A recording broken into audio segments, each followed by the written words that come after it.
BJP की double engine सरकार ने प्रदेश के लोगों को फिर एक बड़ी सौगात दी है। मध्य प्रदेश में शहरों के विकास के लिए सिटी सर्वे अभियान की शुरुआत कर दी गई। रायसेन से इस अभियान की शुरुआत मुख्यमंत्री डॉक्टर मोहन यादव, केंद्रीय मंत्री शिवराज सिंह चौहान, केंद्रीय ग्रामीण विकास मंत्री चंद्रशेखर पेम्मासानी की उपस्थिति में हुई।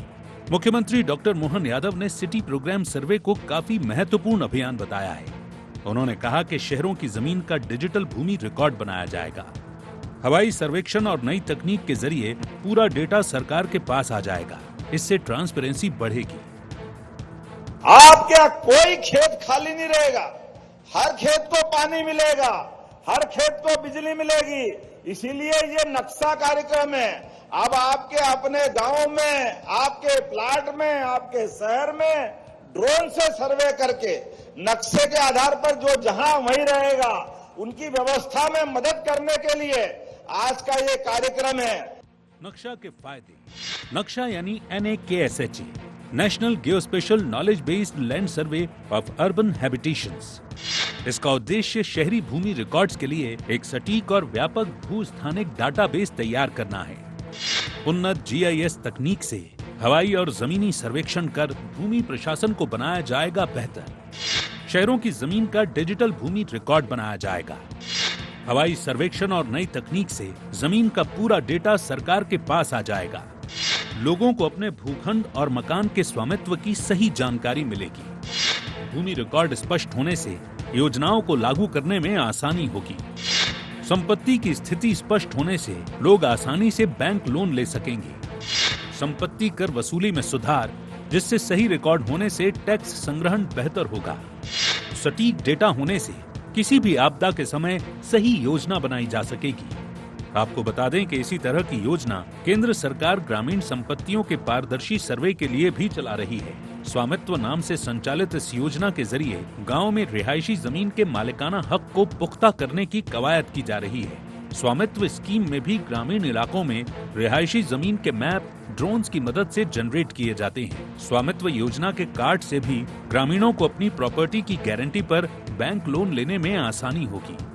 अभी तक जमीन के सटीक और आधिकारिक रिकॉर्ड्स के बिना ग्रामीणों के लिए वित्तीय संस्थानों से आर्थिक मदद लेना मुश्किल हो जाता था। बीजेपी नक्शा और स्वामित्व योजना को बड़ी सौगात बता रही है, तो कांग्रेस को इसमें कुछ नया नहीं दिखता। वो इसे भी कांग्रेस सरकार की योजना पर भाजपा का ठप्पा करार दे रही है। देखिए, जिस तरह से भारतीय जनता पार्टी ने ये शुरुआत करी है, अगर उन्हें स्मरण हो, उन्हीं की सरकार ने ये योजना पिछले साल भी घोषित करी थी, लेकिन साल भर हो गया, कहीं किसी भी जिले में कहीं कोई इस तरह की योजना का क्रियान्वयन नहीं हो पाया। खैर, इसमें कोई दो राय नहीं कि डिजिटल इंडिया भूमि अभिलेख आधुनिकीकरण कार्यक्रम यानी कि DIL RMP मनमोहन सरकार ने 2008 में शुरू किया था, जिसका उद्देश्य भूमि अभिलेखों का डिजिटलीकरण और आधुनिकीकरण करना था। लेकिन ये मूर्त रूप में मोदी सरकार के डिजिटल इंडिया अभियान के तहत ही आया। अब देखना यह है कि श्रेय की सियासत के बीच लैंड रिकॉर्ड के डिजिटलीकरण का नक्शा और स्वामित्व योजना आम जन को कितनी राहत दे पाती है। Bureau report, IND 24।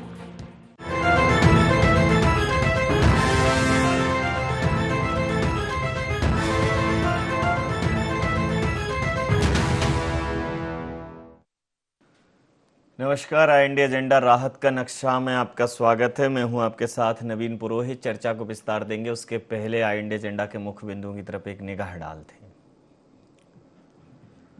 आम शहरी को कितनी राहत देगा डबल इंजन सरकार का नक्शा? लोगों के जीवन को कितना आसान बना रहा मोदी का डिजिटल इंडिया? क्या सचमुच स्वामित्व और नक्शा जैसी योजनाओं को शुरू करने में हुई देरी? डिजिटल इंडिया पर क्यों है तकरार? डिजिटलाइजेशन में आगे रही किसकी सरकार? नमस्कार, इन्हीं सवालों के साथ चर्चा में आप सबका पुनः स्वागत है। आज बीजेपी की डबल इंजन सरकार ने प्रदेश के लोगों को एक और बड़ी सौगात दी। मोहन सरकार का एक और नवाचार डबल इंजन सरकार के कदम ताल के साथ सामने आया है। मध्य प्रदेश के शहरों के विकास के लिए सिटी सर्वे अभियान की शुरुआत हुई है और इस अभियान की शुरुआत रायसेन से हुई। खास बात यह है कि नक्शा यानी national geospatial knowledge based land survey of urban habitation. शहरी भूमि का रिकॉर्ड बहुत सटीक हो, बहुत पारदर्शी हो, हवाई सर्वेक्षण हो, ज़मीन का पूरा डेटा सरकार के पास हो। जिस प्रकार से ज़मीनों को लेकर कई बार बंदर बांट की शिकायतें आती हैं, कब्जे की शिकायतें आती हैं, गलत नामांकन सीमांकन की, फर्जी रजिस्ट्री की शिकायत आती है, इस सब को दूर करने के लिए सरकार पूरी प्रक्रिया को डिजिटलाइज करने की तैयारी कर रही है। आपको बता दें, इसी तरह की योजना मध्य प्रदेश सरकार ने केंद्र सरकार के सहयोग से ग्रामीण संपत्तियों के स्वामित्व के लिए भी की है। बड़ी पारदर्शी योजना है। स्वामित्व नाम से संचालित इस योजना के जरिए गांव में रिहायशी ज़मीन के मालिकाना हक को पुख्ता करने की कवायद की जा रही है कि जो लोग गाँव में रहते हैं उनकी ज़मीन की कोई वैल्यू नहीं होती थी, लेकिन स्वामित्व योजना में उन्हें उनके ज़मीन के कागजात मिलेंगे ताकि वो बैंक में उन ज़मीन को मॉर्गेज करके लोन ले सकें, उस ज़मीन का वो लाभ उठा सकें। तो डिजिटल इंडिया के भूमि अभिलेख को बहुत आधुनिक किया जा रहा है। सरकार कह रही है कि यह हमारे डिजिटल अभियान का हिस्सा है। डिजिटलीकरण को जो मजाक बनाती थी कांग्रेस, कहती थी ये डिजिटल लेन देन, आज हम डिजिटल लेन देन में अग्रणी हैं, और कांग्रेस कह रही है ये सिर्फ शगुफा है। डिजिटलाइजेशन और इस तरह की बातों में भरमाना है, मूल समस्याओं से लोगों का ध्यान भटकाना है। तो इसी मुद्दे पर करेंगे चर्चा। जितेंद्र मिश्रा जी, प्रवक्ता मध्य प्रदेश कांग्रेस के, हमारे साथ हैं। गुंजन चौकसे जी, मीडिया वार्ताकार मध्य प्रदेश भारतीय जनता पार्टी से, हमारे साथ हैं। सुरेश शर्मा जी, वरिष्ठ पत्रकार, हमारे साथ हैं। तो सीधा सवाल पहले सुरेश शर्मा जी से समझता हूँ। सुरेश जी, ये जो आप देखें जो अपराध हैं उसमें ज़मीनों से जुड़े मामलों को अगर हम देखें तो एक बहुत बड़ा पार्ट जो है ज़मीन से जुड़े मामलों को लेकर सामने आता है। कई बार हम देखते हैं सरकारी ज़मीनों को खुर्द-बुर्द कर दिया जाता है, भूमाफिया, इस तरह की तमाम खबरें आती हैं, और उसका एक ही कारण होता है कि सब कुछ खसरा खतौनी। हालांकि मध्य प्रदेश में पहले से ही बहुत कुछ डिजिटल है, लेकिन उसका कोई एक सेंट्रलाइजेशन सिस्टम नहीं है। तो ये एक नक्शा योजना, और आज मध्य प्रदेश के रायसेन से शुरू हुई है कि इसका उद्देश्य भूमि रिकॉर्ड्स के लिए एक सटीक और व्यापक भू स्थानिक डेटाबेस तैयार करना है। तो ये एक और नवाचार है, क्या कहेंगे?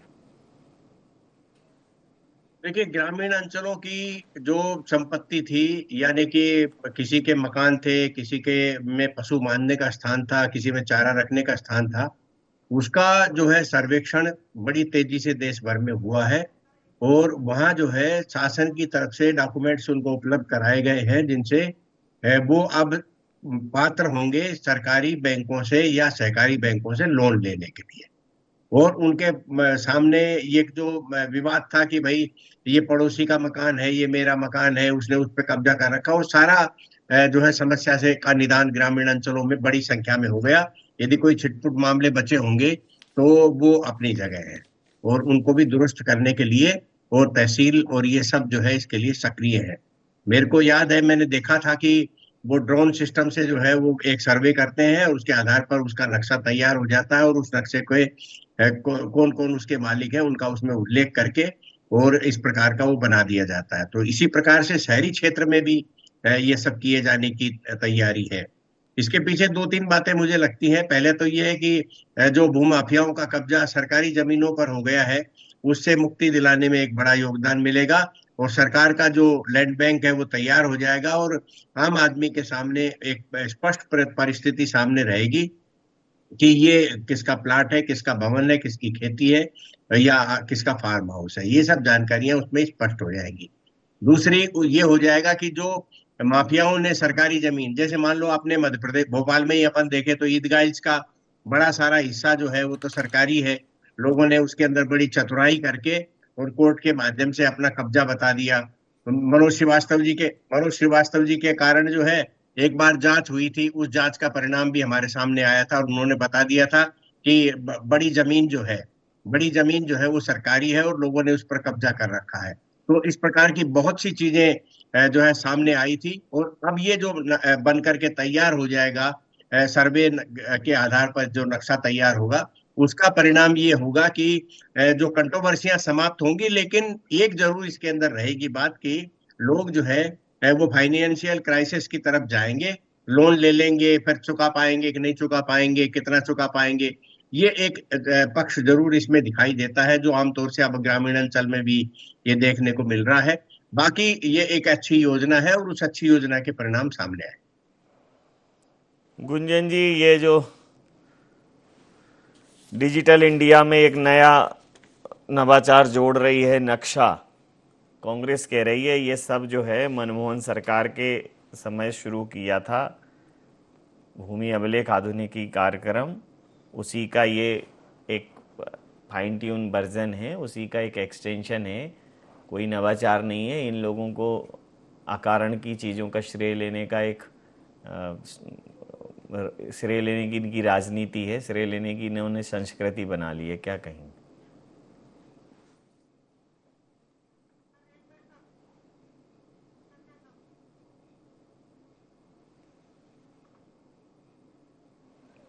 चलिए, कोई तकनीकी कारण से गुंजन जी से बात नहीं हो पा रही है। सुरेश जी, जैसे अब इस पर एक और सवाल जैसे सामने आता है कि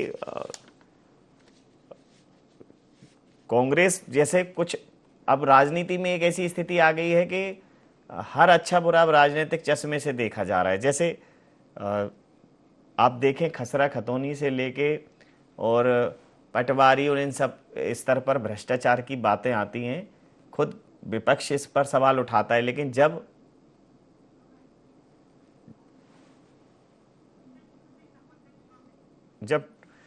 चलिए हमारे साथ अभी भारतीय जनता पार्टी की प्रवक्ता जुड़ चुकी हैं और पहले उनसे ही समझ लेता हूं। ये नक्शा जो योजना लाई है केंद्र सरकार मध्य प्रदेश में, उसकी शुरुआत हुई है, क्या कहेंगे उस पर?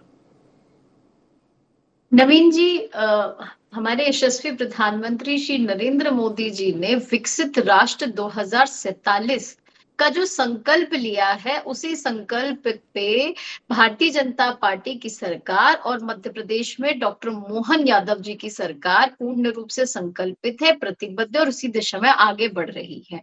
ये एक बहुत बड़ा ऐतिहासिक कदम सरकार द्वारा उठाया गया है, जिसका मैं बहुत स्वागत करती हूँ, एक प्रवक्ता के तौर पे भी और एक आम नागरिक के तौर पे भी। क्योंकि हमने देखा होगा, जिस तरह आपने भी अपनी बात में रखा था कि डिजिटलाइजेशन तो हमारा काफी हद तक डॉक्यूमेंट्स में है, चाहे हम खसरा खतौनी की बात कर लें या और भी डॉक्यूमेंटेशन पे, पर फिर भी जो अधिकतम जो लिटिगेशन चल रहा है, जो कोर्ट कचहरी के मामले चल रहे हैं, वो प्रॉपर्टी के मामले कई वर्षों तक चलते हैं, जहां पे बहुत सारी कमी पेशी देखी गई थी। सरकार ने उसको एक कदम उठाया है। ये डिजिटलाइजेशन पूर्ण रूप से समाज के लिए एक बहुत इम्पोर्टेंट स्टेप होगा, क्योंकि हम देखते हैं कि चाहे पूरी शहरी की जो लिमिटेशन की जो हम बात करते हैं, जो पूरे कैलकुलेशंस की बात करते हैं, हम लोग कई विवाद देखते हैं जिस तरह प्रॉपर्टी का होता है, तो ये पूर्ण रूप से विवाद की स्थिति से भी हम बाहर आएंगे। हम चाहे डिजिटल रिकॉर्ड की बात कर लें, हम शहरी मैपिंग की बात कर लें, हम कई इस तरीके के जो ऐतिहासिक चीजें हैं, इसका ये कदम उठ रहा है और इसमें बहुत फलदायी होगा। जिस तरह ये भारतीय जनता पार्टी की जो सरकार रही है, हमेशा जन भावनाओं के साथ वाली सरकार रही है, जनता के कल्याण के लिए रही है, और ये जनता के कल्याण के लिए एक बहुत महत्वपूर्ण स्टेप है जो इस नक्शा के उससे योजना के तहत आज पूरा हुआ है। 152 अगर जो शहर चुने गए हैं, उसमें मध्य प्रदेश में से 10 शहरों का जो चयन हुआ है स्कीम के तहत, तो ये भी एक बहुत बड़ा नंबर है और ये सिर्फ शुरुआत है। इससे आगे भी मध्य प्रदेश के और शहरों को भी इसमें शामिल किया जाएगा। ये पहला चरण था इस योजना का, जिसकी शुरुआत मध्य प्रदेश के 10 शहरों से हो रही है। ये आगे भी पूरे मध्य प्रदेश में आगे बढ़ेगी। जी, हमारे साथ जितेंद्र मिश्रा जी हैं, किसी तकनीकी कारण से नहीं जुड़ पा रहे थे। तो जितेंद्र जी, ये नक्शा योजना को डबल इंजन सरकार का नवाचार बता रही है भारतीय जनता पार्टी, और आप कह रहे हैं कि ये भू अभिलेखों का डिजिटलीकरण और आधुनिकीकरण तो हमने कांग्रेस के समय में ही शुरू हो गया था, मनमोहन सरकार के समय में। क्या कहेंगे? नवीन जी, इसमें गलत क्या है? 2008 में आपने देखा था कि भू अभिलेखों के डिजिटलाइजेशन के लिए सरकार ने काम करना शुरू कर दिया था। अब आप कौन सी नई चीज लेकर के आ रहे हैं, मुझे ये बता दीजिए। अगर 2008 में ये शुरू नहीं हुआ हो तो उसको नकारना चाहिए इनको कि 2008 में इस तरह की कोई बात नहीं हुई थी। सवाल इनकी इच्छा शक्ति पे है सरकारों की। बहुत सारी चीजें ऐसी हैं। मनरेगा को आपने देखा कि कांग्रेस की सरकार के समय शुरू हुआ, इन्होंने उसको कांग्रेस की सरकार का स्मारक बताया। उसके जितनी बुराइयां ये कर सकते थे इन्होंने की। आखिर में योजना को अपनाना पड़ा कि नहीं अपनाना पड़ा। आज भी ये कह सकते थे कि ये कांग्रेस की सरकार की 2008 पे आई योजना थी, इसको हम आगे बढ़ा रहे हैं क्योंकि ये योजना अच्छी योजना है। लेकिन आपने उसका श्रेय तक देना जरूरी नहीं समझा। देखिए, सवाल इस बात का है, योजनाएं बहुत सारी बनती है नवीन जी, उनके क्रियान्वयन के लिए आपकी इच्छा शक्ति कितनी होती है। आपने मेक इन इंडिया की बात की, हमने कहा अच्छी बात है, होना चाहिए। मेक इन इंडिया का लोगो जो था शेर, वो तक आपने चाइना से मंगा लिया। आप कहते हैं कि सरकार की आलोचना करता है विपक्ष। स्टार्टअप इंडिया का क्या हाल है आप देख रहे हैं। मध्य प्रदेश में विदेशों से इन्वेस्टमेंट की तैयारी हो रही है और यहाँ का स्टार्टअप बोरिया बिस्तर समेट के दूसरे प्रदेशों में जगह ढूंढ रहा है। तो आपकी कार्य प्रणाली क्या है, आपकी पारदर्शिता कितनी है, इस संबंध में उसको लेकर के सवाल उठते हैं और वही आलोचना हम करते रहे हैं। डिमोनेटाइजेशन को लेकर आपने क्या कहा, आतंकवाद की कमर तोड़ देंगे, इससे देश की अर्थव्यवस्था में सुधार होगा। आपने देखा किस तरीके से बुरी तरह से नोटबंदी ने देश को प्रभावित किया, देश की अर्थव्यवस्था को प्रभावित किया। हम अगर आलोचना करते हैं तो गुणदोषों के आधार पर करते हैं। सरकार से हमारी कोई व्यक्तिगत बुराइयां नहीं है। स्टार्टअप की बात, स्टार्टअप इंडिया के आज क्या हाल है आप बताइए। आप तो देखिए 30,000, मैं अभी देख रहा था मुख्यमंत्री के रूप में शिवराज सिंह चौहान ने 30,000 घोषणाएं कर दी, जो अगर 100 साल भी सरकार में रहेंगे तो पूरी नहीं हो पाएंगी।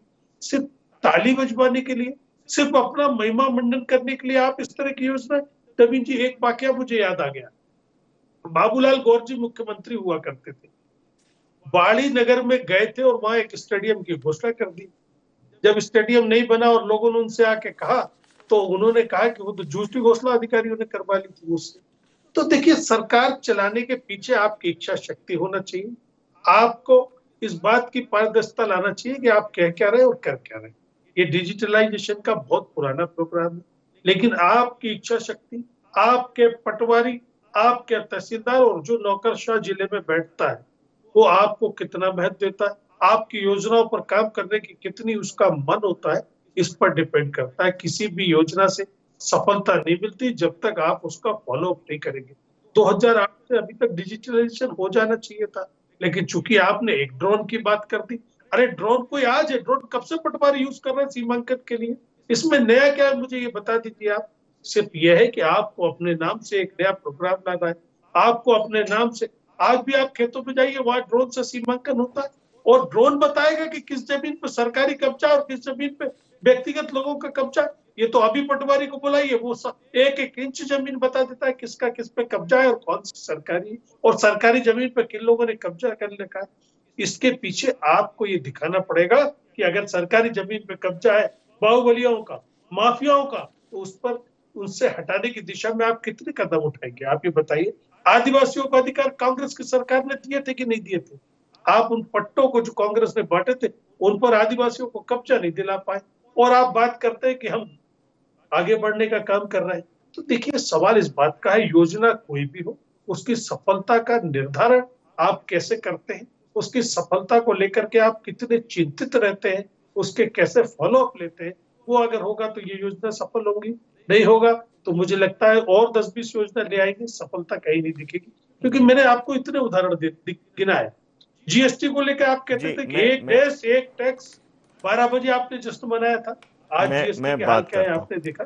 मैं बात करता हूँ, मैं गुंजन जी से प्रतिक्रिया लेता हूँ। गुंजन जी, ये तो पहले से ही चले आ रहे हैं, डिजिटलाइजेशन समय के साथ होने वाली प्रक्रिया है। इससे ऐसा कौन सा एक क्रांति आने वाली है जनमानस के बीच में।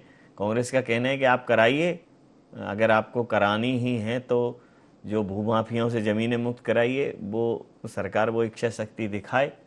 बंदरवांट होके रखी है ज़मीनों की, आप मध्य प्रदेश में ही देख लीजिए